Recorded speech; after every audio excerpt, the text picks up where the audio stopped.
Samantala, dako tayo sa balita sa labas ng himpilan. Nais po ng COMELEC na higpitan ang paggamit ng social media ng mga kakandidato sa darating po eleksyon sa susunod na taon.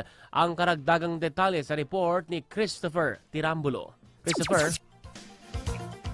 Pinag-aaralan na ng Commission on Elections sa pagbuo ng isang resolusyon para ipagbawal ang paggamit ng artificial intelligence at deepfakes sa paparating na 2025 midterm elections. Ayon kay COMELEC Chairperson Attorney George Erwin Garcia, layunin ito na malabanan ang pagkalat ng disinformation, misinformation at fake news sa kasagsagan ng kampanya. Dagdag ng opisyal na nais din nilang higpitan ang mga kandidato na mayroong maraming social media account. Balak din ng poll body na higpitan ang pagkakaroon ng advertisement at booster sa social media ng mga politiko at mga influencer. Binigyan din ng COMELEC na dapat matawan ng buwis ang mga influencer na nag-e-endorso ng mga kandidato. Nais din ng komisyon na magkaroon ng regulasyon hinggil sa mga disclaimer ng donation o promotion ng isang individual o grupo na sumusuporta sa mga kandidato na dapat ipinagbibigay alam sa COMELEC bago magsimula ang kampanya.